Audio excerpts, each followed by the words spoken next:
मध्यकालीन भारतीय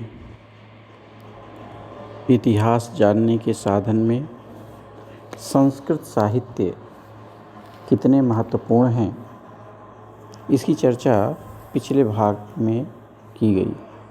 कुछ और ग्रंथों की चर्चा हम करेंगे जो विशेष रूप से संस्कृत साहित्य राजस्थान के इतिहास के लिए बहुत महत्वपूर्ण है।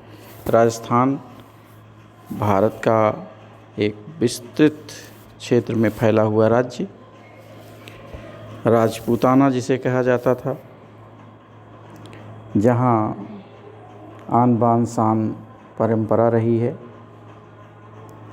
और भारत के बड़े बड़े सम्राटों से टक्कर लिया है।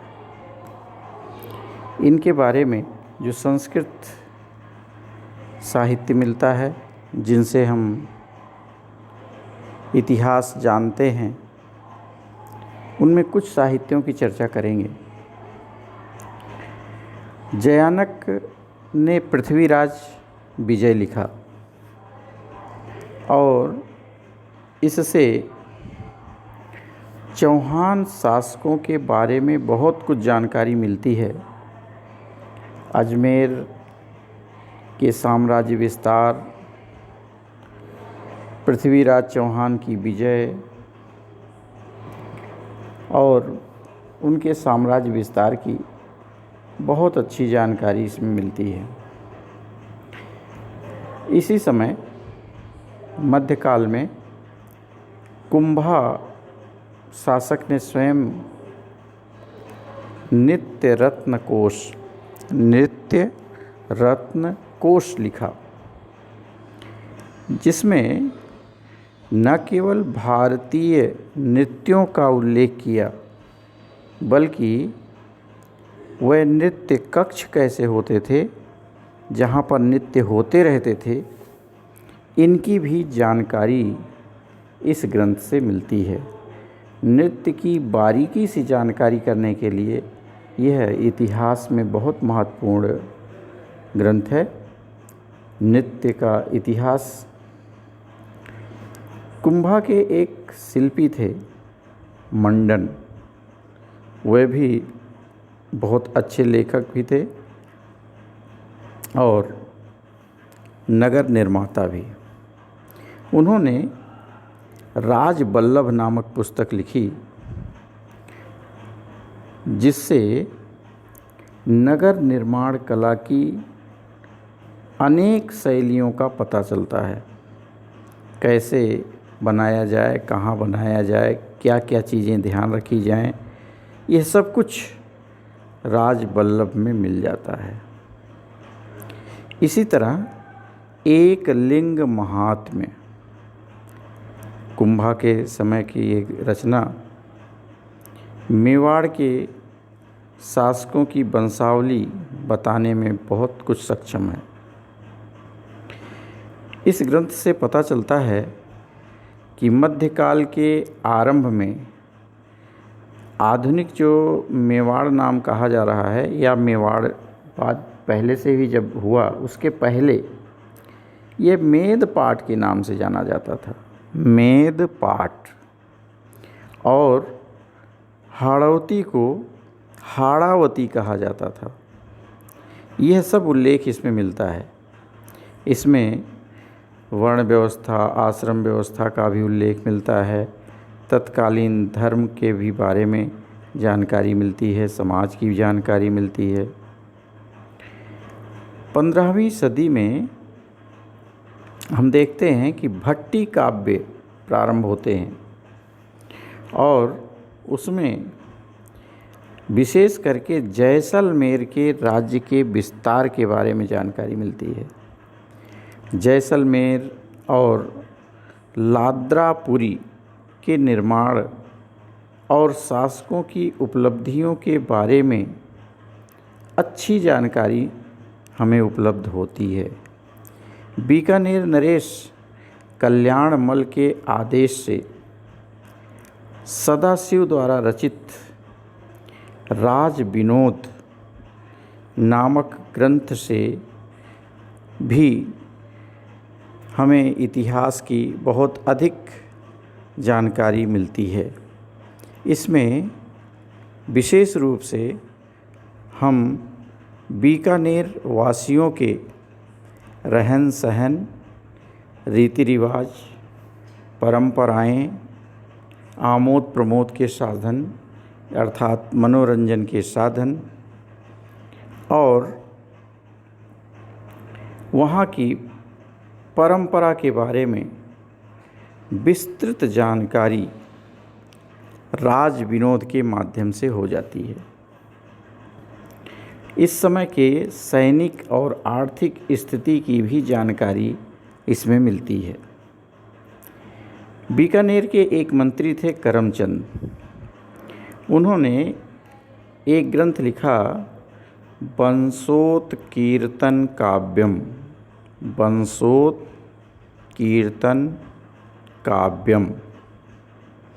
यह रचना बीकानेर के राज्य विस्तार के बारे में बताता है। उसके राज्य में कैसे स्थिति थी राजाओं की, प्रजा की, लोग कैसे धार्मिक कार्यों में रुचि रखते थे, कैसे वे दान देते थे, पुण्य के संबंध में उनकी क्या भावनाएं थीं,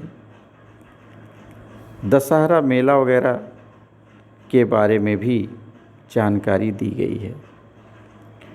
अगर राजनीतिक इतिहास जानना था या जानना है तो उस समय के अमरसार का अध्ययन महत्वपूर्ण है। इसमें महाराणा प्रताप और अमर सिंह और उनके बाद कर्ण सिंह के बारे में अच्छी जानकारी मिल जाती है। इस समय के राजनीतिक इतिहास के अलावा तत्कालीन समाज में लोकप्रिय अनेक अन्य बातें भी दिखाई देती हैं जो उनके खान पान से विशेष रूप से संबद्ध है। यह भी एक बहुत महत्वपूर्ण है, खान पान से संबद्ध। और उसमें भी मिठाइयों का बड़ा रुचि थी लोगों में और विभिन्न तरह की मिठाइयाँ प्रचलित थी, उनका वर्णन करते हैं। लोगों की वेशभूषा क्या थी, सैनिकों की वेशभूषा क्या थी, उस समय दास प्रथा कितना प्रचलित थी, लोग आपस में मल्ल युद्ध लड़ते थे, जानवरों की लड़ाइयाँ करते थे, पक्षियों की लड़ाइयाँ आपस में करते थे मनोरंजन के लिए। इन सब की भी जानकारी इस पुस्तक में मिल जाती है।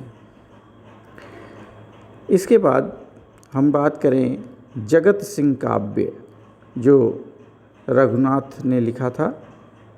इसमें महाराणा जगत सिंह के बारे में उल्लेख मिलता है। ऐसे ही राज प्रशस्ति का जो लेखक रणछोड़ भट्ट है उसने अमर काव्य वंशावली लिखा, जिसमें महाराणा बापा से लेकर महाराणा राज सिंह तक के मेवाड़ का इतिहास दिया है। इसमें विशेष बात है जौहर का उल्लेख करना, दीपावली का भी अच्छे से वर्णन करना, उस समय की प्रचलित त्योहारों का वर्णन करना। इस तरह के समाज के बारे में हमारी अच्छी जानकारी हो जाती है। राज रत्नाकर नामक एक पुस्तक मिलती है जो सदाशिव द्वारा लिखा गया।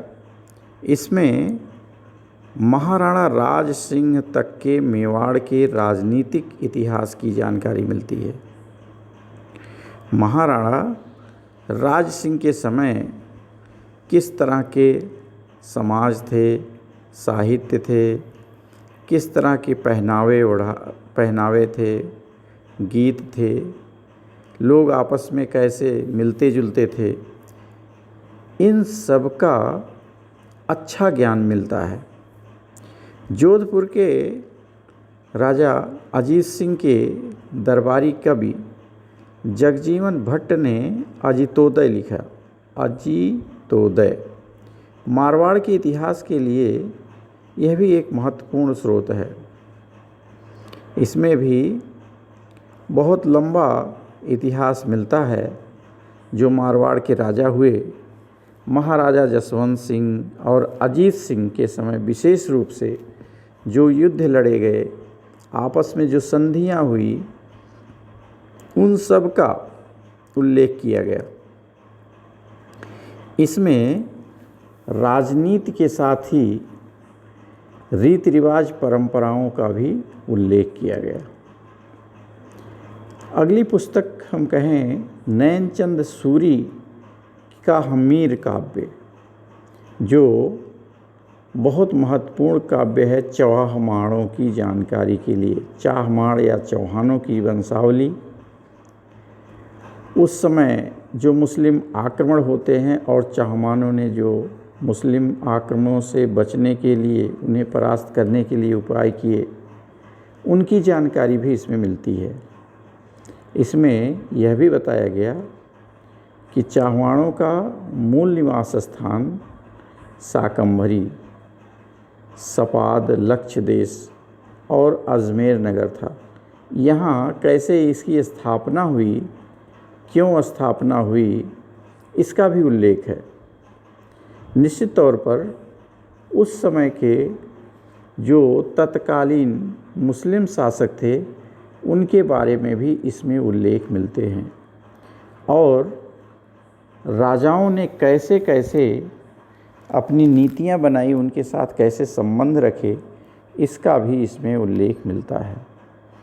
तो इस तरह से हम देखें तो संस्कृत साहित्य से भी हमें इतिहास का एक अच्छा ज्ञान मिल जाता है, जो न केवल राजस्थान के इतिहास के लिए महत्वपूर्ण है, बल्कि भारत के इतिहास के लिए भी महत्वपूर्ण है। क्योंकि सबसे बड़ी बात यह है कि अभी तक जो इतिहास है उसमें इनका उपयोग बहुत कम किया गया।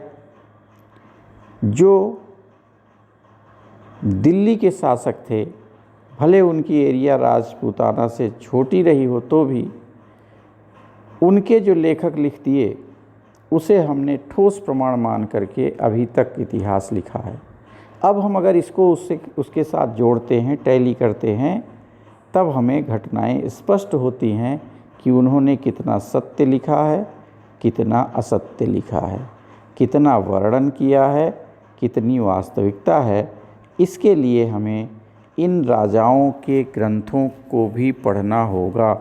इन जितने भी राजाओं से युद्ध किया गया है, मध्यकाल में जो युद्ध हुए हैं, अगर हम दोनों पक्षों की जानकारी करते हैं, तभी हम सही बात कह सकते हैं कि कौन जीता, कौन हारा, क्यों जीता, क्यों हारा, उस समय की क्या परिस्थितियाँ थी।